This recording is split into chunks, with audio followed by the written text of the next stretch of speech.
Bonjour à tous.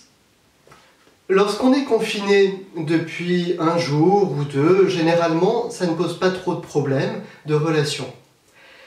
Mais lorsque ça dure, depuis 2 semaines, c'est là que peut-être les tensions se font sentir et ça peut vite devenir insupportable. Je ne sais pas si Starmania, ça vous parle, la chanson Les uns contre les autres.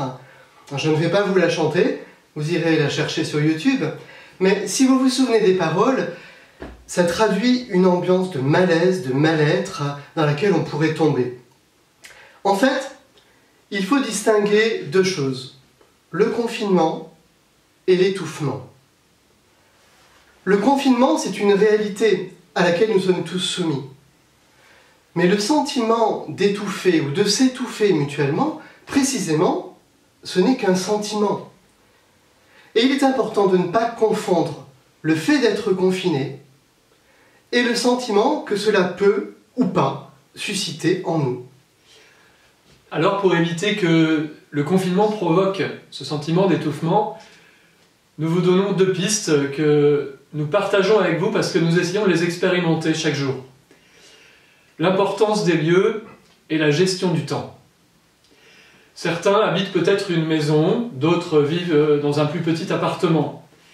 Et nous le savons, plus l'espace est réduit, plus on se rencontre, et plus on se rend compte qu'on n'a pas les mêmes rythmes de vie, ni les mêmes besoins d'espace. Aussi, il est important que chacun puisse avoir un coin de respiration, son coin de respiration. Une pièce, une terrasse, ne serait-ce qu'un fauteuil, un endroit pour lui où il pourrait faire une pause. D'où l'importance de veiller à ne pas laisser traîner trop de choses, à ranger un minimum en fait, si l'on veut que chacun puisse avoir cet espace pour lui. D'ailleurs, plus la maison est petite, plus il faut veiller à ce rangement. Si votre épouse vous demande de ranger vos chaussettes, ce n'est pas forcément parce qu'elle est devenue maniaque du ménage. Et si vous demandez à vos enfants de rester dans leur chambre jusqu'à 8 heures, ce n'est pas parce que, subitement, vous voulez devenir ermite. C'est peut-être tout simplement que cet aspect de vie quotidienne, en ce moment, prend beaucoup plus d'importance. De même, décorer ou aménager tel ou tel endroit peut permettre à chacun d'avoir son coin à lui, son espace de respiration.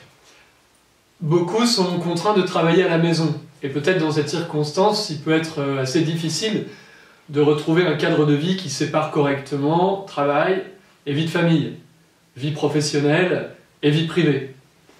Alors, c'est peut-être l'occasion de veiller à bien délimiter l'espace de travail, afin de ne pas donner ce sentiment de travailler 24 heures sur 24, et surtout de préserver toutes nos relations familiales et fraternelles.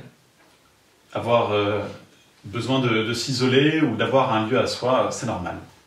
Si votre épouse ou votre époux s'isole, ce n'est pas qu'il ne vous aime plus, ce n'est pas qu'il vous aime moins, ça veut simplement dire qu'il a besoin de calme.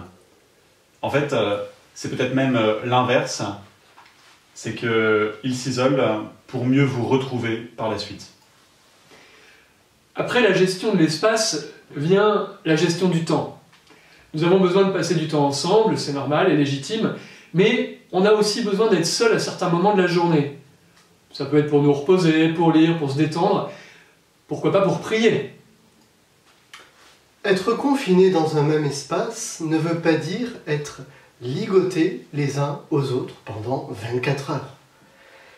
Il est important de comprendre là encore que si l'autre se détend, et peut-être sans moi, cela ne veut pas dire qu'il ne m'aime pas, au contraire. Laisser du temps à l'autre, c'est respecter sa liberté et son équilibre.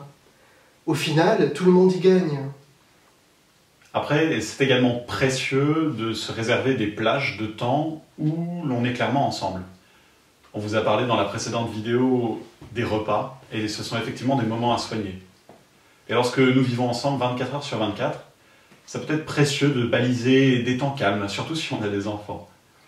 Comme en camp ou en colo, pourquoi ne pas prévoir un temps calme après le repas pour la sieste, lire une BD et surtout sans ordinateur, sans portable, tranquille quoi. Pourquoi aussi ne pas en profiter pour fixer des moments ensemble, pour redécouvrir les joies simples des jeux en famille, comme les jeux de société. On a redécouvert nous-mêmes le Monopoly, après quelques années sans expérience. Et pourquoi ne pas en profiter aussi pour partager sur telle ou telle expérience qui nous a marqué, un souvenir de famille, ou simplement rouvrir un vieil album photo qu'on va retrouver dans nos armoires. C'est assez amusant comme expérience également. Nous pouvons aussi organiser nos temps de prière. Ils peuvent même, si on est un peu audacieux, rythmer notre journée. Et si chacun à tour de rôle le prépare, ça peut devenir un réel moment d'expression pour chacun. En fait, à travers cette gestion du temps et du lieu, nous touchons du doigt une réalité d'une importance humaine et spirituelle capitale. L'autre ne peut pas tout me donner, et je n'ai donc pas à tout attendre de l'autre.